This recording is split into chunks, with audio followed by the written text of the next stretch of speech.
Hey guys, if you've followed Intuitive Tennis for a while, you know that I do a lot of equipment videos on rackets, on strings. And why do I do this? Because I have a vast knowledge in that field. I used to work in the club system for many years. I was a stringer for many years. And I have a great interest in tennis equipment in general. And this is why I really enjoy making these type of videos and helping you guys out. Now, I do a lot of equipment videos on my main channel, Intuitive Tennis. So if you don't subscribe to Intuitive Tennis, make sure you do so. If you don't subscribe to Intuitive Tennis Shorts, make sure you subscribe here as well, because it's called Shorts, but it's not only shorts, videos under a minute. I'm gonna do some longer videos here as well.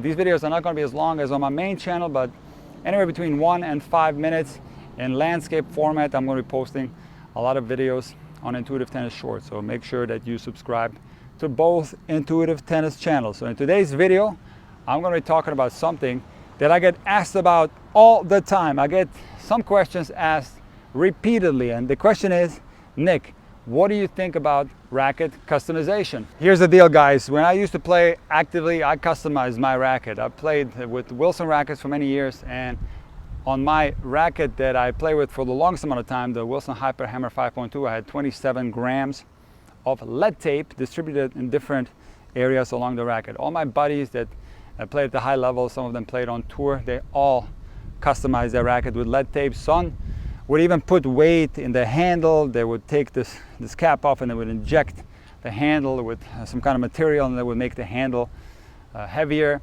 Most of them would put lead tape along the top of the frame, maybe on the sides, and some of them would even put lead tape on the racket throat. So racket customization at the high level is something that is extremely important. But the big question is, how about you guys at the recreational level? Should you be customizing your rackets? So here's the deal, guys. Picture yourself going into the Porsche dealership and buying a 911. And then the first thing you do, you take it out of the dealership and you go to a tuning place where you're gonna tune your car and you're gonna put your own twist to it.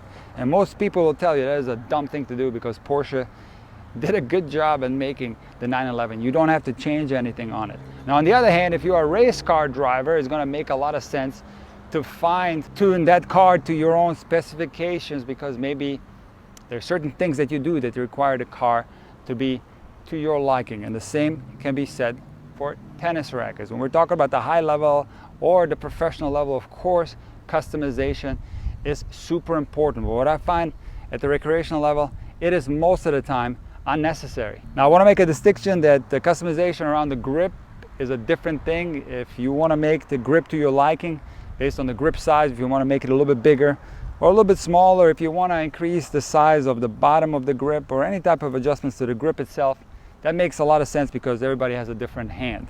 And when it comes to adding weight to the racket, what I find with most recreational players is that their racket is already too heavy, and on top of playing with a racket that's already too heavy for them, they add lead tape all over it.